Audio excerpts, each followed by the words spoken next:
Yan. Mga kasipag, Mga kasipag. dinidisable ko yung yung linya ng heater para mapagta ng pincer. Ala na paglalagyan iba. Walang bakanting breaker. Hindi na magana pa yung heater niyan, di ba? Ha? Di ba magana pa yan? Yung isang line, ala na. Yung kasamahan nung stir pa na hindi na gumagana, yung may nangakyat ng taga. Eh, di ka kinuha ko lang dito sa sa pincer. Ngayon, nililipat ko yung pincer, may nangulit to.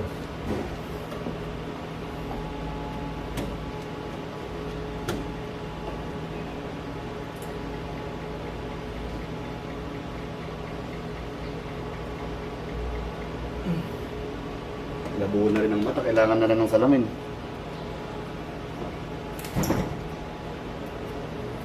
Yan. Saan malinaw ka naman? Ang Tapos, kaya lang bukas ako nila. ito na yung linya ng pincer natin, mga kasipag. Mga kasipag, nandito nga pala si Boss Elmer, ang bangker ng bayan. Kasipag, nagluto ng ulam si Kasipag. Oo. Ay, anong nangyari? Ha? Anong nangyari? Nagluto ng ulam si Kasipag. Napanood ko eh. Kasama si Kadilang. Ah, Kasi pag magluto ng ulam. napanood mo rin pala. Oo. Nanonood pala yung aking kasama sa trabaho, mga kasipag. Sa ibinlag ng anak ko.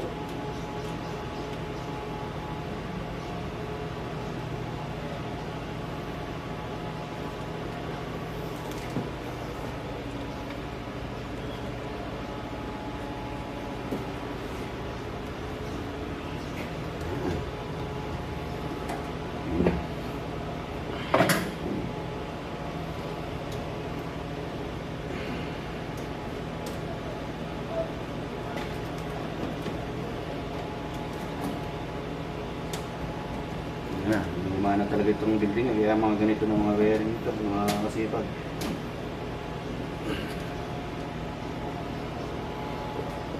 Tapos, i-disable naman natin dito yung wiring ng ng heater.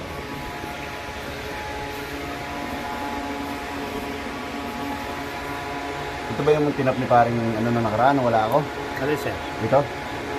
Tom? Yan yata yun sir. Wala na yung heater niyan. Ano client ito?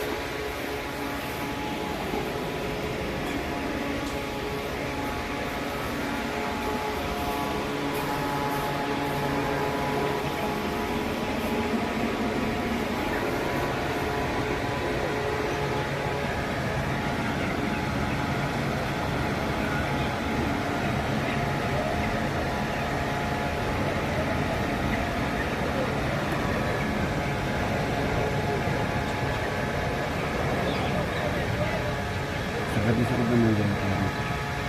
Yan.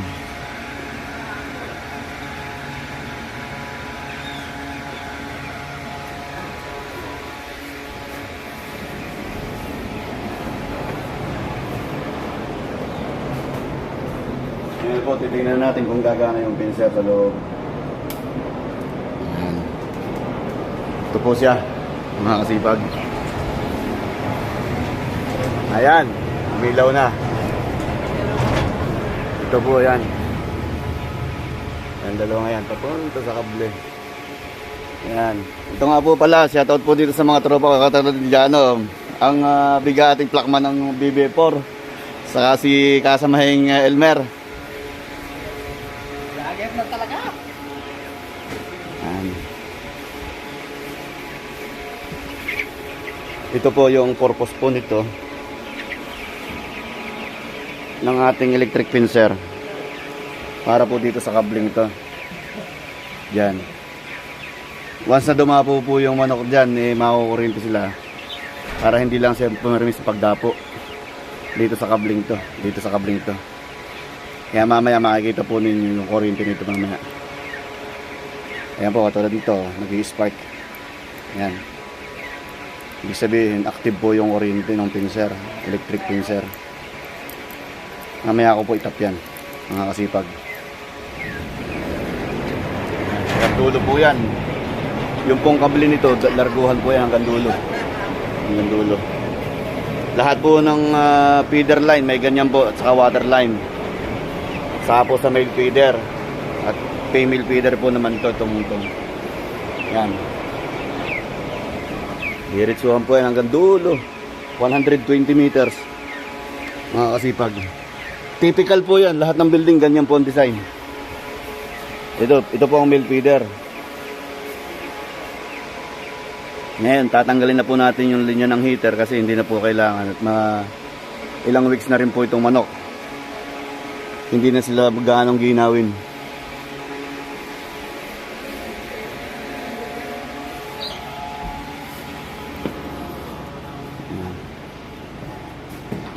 Ito po lahat yung kumokontrol ng lahat ng mga equipment diyan sa loob.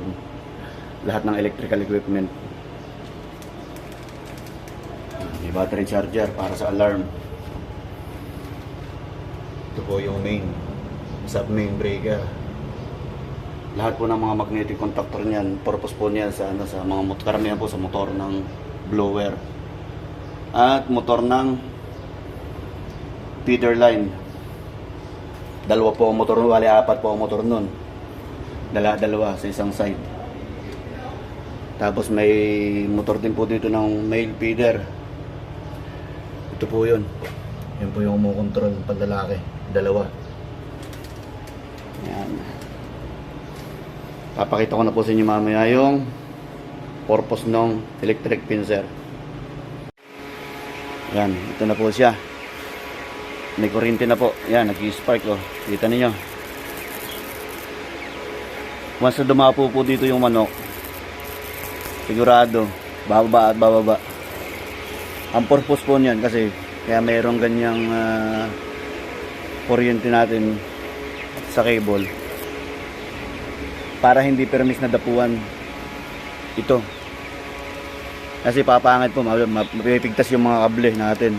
Babagsak yung feeder line. At isa pa, dudumi itong mga feeder. At saka yung mga balahibo ng manok. Dudumi yan, gawa ng ipot. Maiiputan nila yung likod ng kapwa nila manok. Kaya ito po ang target nito, ang purpose nitong pincer na to. Kaya kita po naman ninyo yung spark. Malakas, 600 volts po ito, mahigit. Pero pag yan po ipinermis na ganyan, mawawala na po yung kurente niyan. Kasi nga yung winding ng pincer makokontrol na po niya. Yan, pero meron na po yan. Yan, mga kasipag. Hanggang dulo po yan. Pati waterline, ganun din po. Yan, oh. Kailangan po talagang lagyan ito. Dahil unang-una, katulad ng waterline, mahina ang kable nito. Nylon lang. Nylon lang po nakalagay dyan. Kaya pag dinapuan ng manok at malalaki na yung manok, posible pong maputol yung kable. Ito. Posible maputol yan. Ngayon, babagsak po si waterline. Hanggang dulo po yan, hanggang dulo. Ganyan. Mga kasipag, dito naman yung sa right side. Right side ng feeder line. Yan, meron na rin po. May bultahe na. Kaya once dumapo ang manok dyan, siguradong tatalon at tatalon siya. Kabilanan, waterline man o feeder line. Waterline, ang lakas oh. Yung spark talaga. Ito pong building namin dito, mga kasipag. Typical po ang design yan. Kung ano yung design dito sa house 6 na to, mula house 1 hanggang house 8, ganyan po ang design. Pati pugad, ito po yung pugad nila. Pero sa banda-banda na rin po. Pag mga ngitil na, saka po lang namin i-install yan. Yung pugad na yan.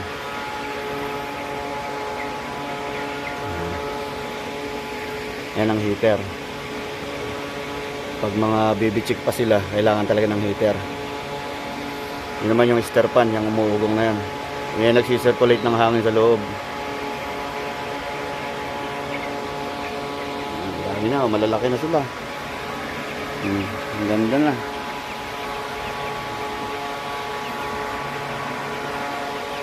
Bali, ito pong manok na to, ito po ang parents ng ginagawang 45 days, yung mga ibinibenta po sa mga feed supply at saka sa mga hatchery. Yung itlog nito ang ginagawang 45 days. Kaya ang company po ng CPF may sariling hatchery, may sariling feed mill. Pwede po ninyong kung gusto niyo makita, i-search po ninyo Charoen Pork Pan Foods of the Philippines. Nakikita po ninyo kung gaano kalaking company ang CPF. Pati po swine, sa baboy at sa seafoods. Meron din po sila sa mga vegetable, mga gulay. Kaya tinawag na po sila, ang CPF Kitchen of the World. Makikita po niyo pag sinearch po niyo yung Charoen Pork Pan Foods of the Philippines. Ayan po mga kasipag, natapos na po namin yung dalawang pincer na pinagana. Kaya ngayon, yan po, okay na po yung pinagkuha ng breaker. Nagkaroon na po siya ng power supply. Ito po yung panel control natin, panel board ng Viper. Ayan. Nagpapaalam na po kami mga kasipag ni Ding Dong. Ang aking kasamahin. May dalawa pa po akong kasama sa baba. Iba po naman yung kanilang ginagawa. Hanggang dito na lang po mga kasipag. Thanks for watching. Bye-bye!